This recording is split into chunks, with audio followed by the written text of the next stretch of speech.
गरीब किसान की कहानी। गरीब किसान की कहानी। एक गांव में एक गरीब किसान रहता था।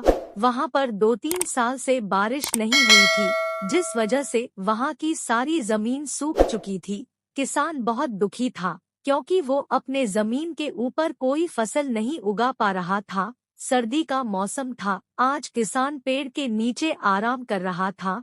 तभी उसे वहां एक सांप नजर आया। वह सांप अपना फन फैलाए हुए बैठा हुआ था। किसान के मन में एक बात आई। ये सांप काफी सालों से यहाँ रहता है।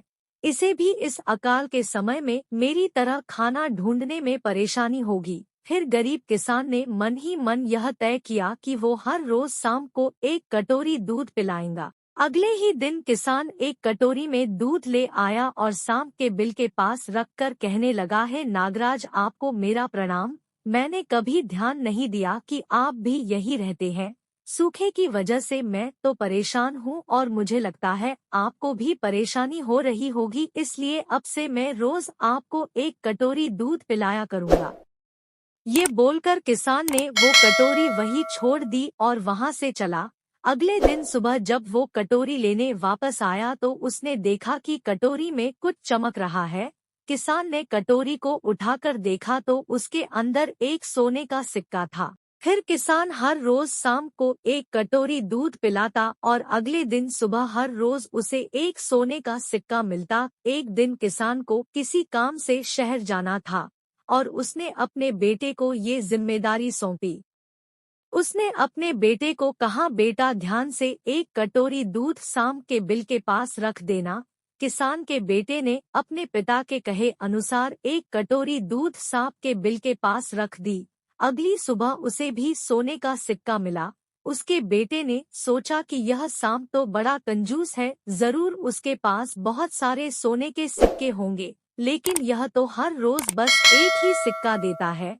अगर मैं इसे मार दूं तो मैं इसके सारे सोने के सिक्के ले सकता हूँ। अगली शाम जब लड़का दूध देने के लिए गया तो उसने सांप को देखते ही उस पर छड़ी से वार किया, मगर सांप भी सतर्क था। उसे छड़ी तो लगी पर उसने किसान के बेटे को भी डंस लिया। सांप का विष बहुत ही जहरीला था। देखते ही देखते किसान के बेटे की मौत हो गई और जख्मी सांप अपने बिल में वापस चला गया।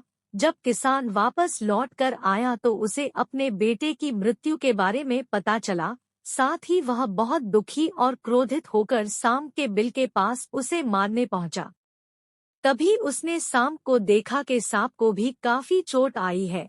उसे देखते ही वह समझ गया कि उसके बेटे ने सांप पर हमला किया होगा। वो समझ गया कि परिस्थिति ही कुछ ऐसी हो गई होगी कि सांप ने उसके बेटे को डसा होगा।